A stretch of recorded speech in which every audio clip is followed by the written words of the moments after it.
Shalom, shalom, shalom. Selamat pagi masyarakat iman yang dikasihi oleh Tuhan.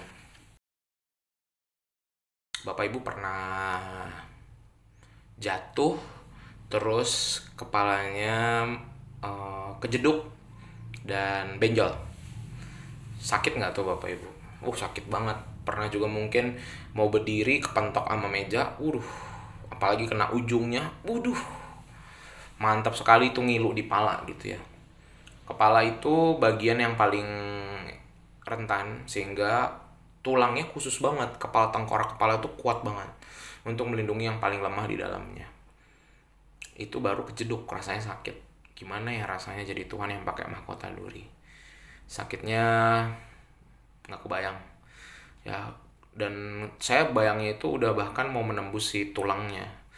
Perihnya luar biasa, tapi dia tetap melalui jalan salib itu. Tuhan tidak membenci kita manusia yang telah menyakitinya berkali-kali, tapi justru karena cintanya dia pikul itu semua. Mari bersama-sama kita seperti Kristus. Mungkin ada hal-hal yang harus kita pikul hari ini. Kita percaya Tuhan yang akan kuatkan kita. Kepala yang berdarah, Kidung Jemaat 170 bait pertama dan yang kedua. Kepala yang berdarah, Kidung Jemaat 170 bait pertama dan yang kedua.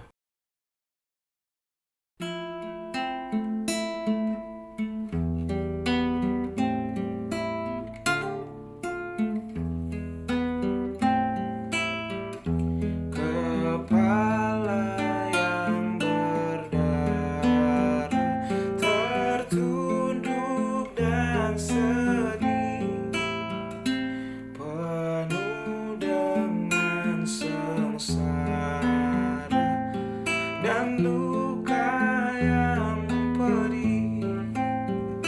Meski mahkota duri menghina hakatmu, kau patut ku kagumi, terima hormatku.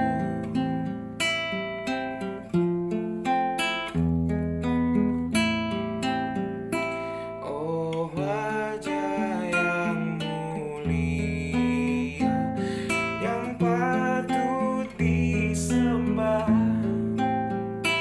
dan layak menerima pujian dunia, sekarang diludahi,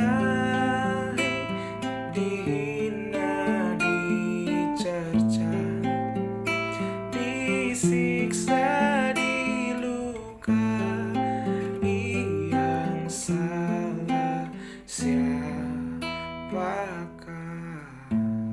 Mari kita berdoa. Tuhan, kepalamu berdarah untuk menanggung dosa dunia. Hari ini kami juga mungkin akan berdarah bersama seperti Tuhan, tapi mampukan kami untuk melangkah. Kami serahkan pembacaan firman-Mu, dalam nama-Mu kami berdoa. Amin. Bapak Ibu Saudara, bersama-sama kita buka 2 Raja-Raja 12, 2 Raja-Raja 12 ayat 1 sampai 11. 2 Raja-Raja 12 ayat 1 sampai 11, 2 Raja-Raja 12 ayat 1 sampai 11. Dengarkanlah sabda Tuhan. Dalam tahun ke-7 zaman Yehu, Yoas menjadi raja dan 40 tahun lamanya ia memerintah di Yerusalem. Nama ibunya ialah Zibia dari Beersheba. Yoas melakukan apa yang benar di mata Tuhan seumur hidupnya, selama Imam Yoana mengajar dia. Namun demikian, bukit-bukit pengorbanan tidaklah dijauhkan. Bangsa itu masih mempersembahkan dan membakar korban di bukit-bukit itu. Berkatalah Yoas kepada para imam, segala uang yang dibawa ke dalam rumah Tuhan sebagai persembahan kudus, yakni uang masuk untuk pencatatan jiwa, uang tebusan jiwa, menurut penilaian yang berlaku untuk seseorang, dan segala uang yang dibawa ke dalam rumah Tuhan karena dorongan hati seseorang, baiklah para imam sendiri menerimanya, masing-masing dari kenalannya, dan memakainya untuk memperbaiki yang rusak pada rumah itu, di mana saja terdapat kerusakan. Tetapi dalam tahun ke-23 zaman Raja Yoas, para imam belum juga memperbaiki kerusakan rumah itu. Sebab itu Yoas memanggil Imam Yoyada dan imam-imam lainnya, serta berkata kepada mereka, "Mengapa kamu tidak memperbaiki kerusakan rumah itu? Maka sekarang tidak boleh lagi kamu menerima uang dari kenalan-kenalanmu, tetapi serahkanlah itu untuk memperbaiki kerusakan rumah itu." Lalu setujulah para imam itu untuk tidak menerima uang dari rakyat, tetapi mereka pun tidak usah lagi memperbaiki kerusakan rumah itu. Kemudian Imam Yoyada mengambil sebuah peti, membuat lubang pada tutupnya dan menaruhnya di samping mesbah di sebelah kanan apabila orang masuk ke dalam rumah Tuhan. Para imam penjaga pintu menaruh di dalamnya segala uang yang dibawa orang ke dalam rumah Tuhan. Dan apabila dilihat mereka bawa sudah banyak uang dalam peti itu, maka datanglah panitera raja beserta imam besar, lalu membungkus dan menghitung uang yang terdapat dalam rumah Tuhan itu. Mereka menyerahkan jumlah uang yang ditentukan ke tangan para pekerja yang diangkat mengawasi rumah Tuhan, dan mereka ini membayarkannya kepada tukang-tukang kayu, kepada tukang-tukang bangunan yang mengerjakan rumah Tuhan itu. Bapak Ibu Saudara, saya bersyukur GKI itu adalah gereja yang keuangannya dikelola oleh majelis jemaat. Ada beberapa gereja yang keuangannya itu langsung dikelola hamba Tuhan. Ya kita sih percaya-percaya aja ya sama hamba Tuhan, tapi yang namanya manusia ya pasti akan ada godaannya. Sehingga GKI itu punya sistem, kita yang mengelola para penatua, kemudian bahkan di beberapa gereja yang agak besar ada badan pemeriksa keuangan. Kita juga dulu ada sempat ya, anak sempat jadi, tapi kali ini belum lagi. Nanti semoga ketika ada kesempatannya jemaat makin banyak yang aktif, ada badan pemeriksa keuangan lagi. Kenapa? Karena kita tahu bahwa uang atau berkat persembahan materi dari jemaat itu adalah hal yang sangat berharga dan betul-betul mau kita pakai untuk bukan cuma buat gereja, bukan cuma buat hamba Tuhan, bukan cuma buat kegiatan program-program dan buat jemaat yang membutuhkan, tapi butuh pengelolaan yang baik dan juga butuh hikmat untuk bisa mengerjakannya. Kenapa? Karena ini juga terjadi dalam bacaan kita hari ini. Jadi perubahan cara pengelolaan uang itu juga terjadi di Bait Allah ketika masa zaman Raja Yoas. Yang tadinya uang-uang itu bisa dipegang langsung oleh para imam, sekarang mereka harus buat kotak. Jadi mungkin ini jadi inspirasi, jadi persembahan di zaman Kristen modern saat ini.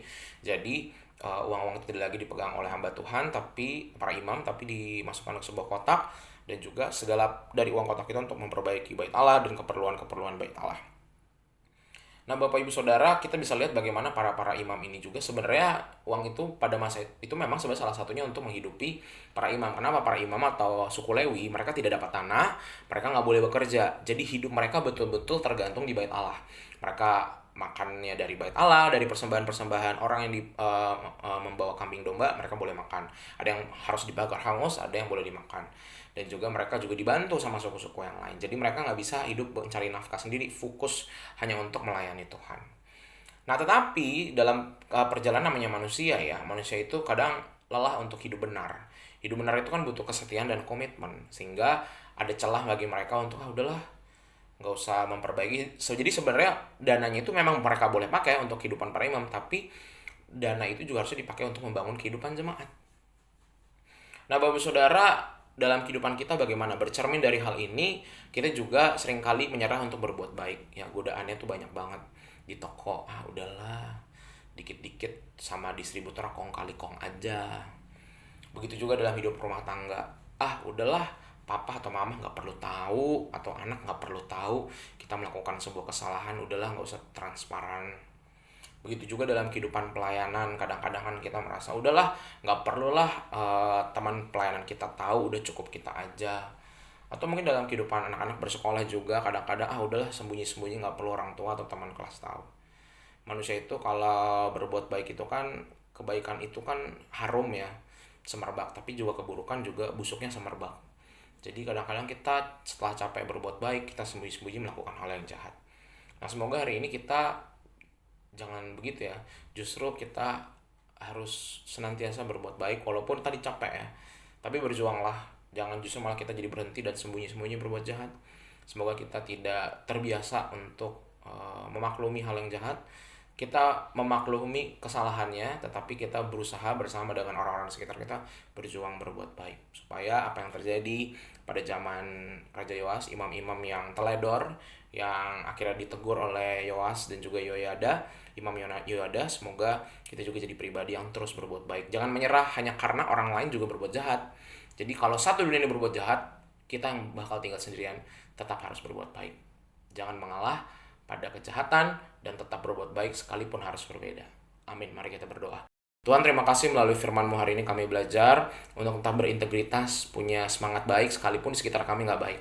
Mampukan kami untuk berjuang walaupun berbuat baik itu capek, lelah, tapi kami percaya bahwa Tuhan akan mampukan kami. Kami serahkan, hanya dalam nama-Mu kami berdoa. Amin. Selamat pagi, Tuhan Yesus memberkati, tetap bersemangat.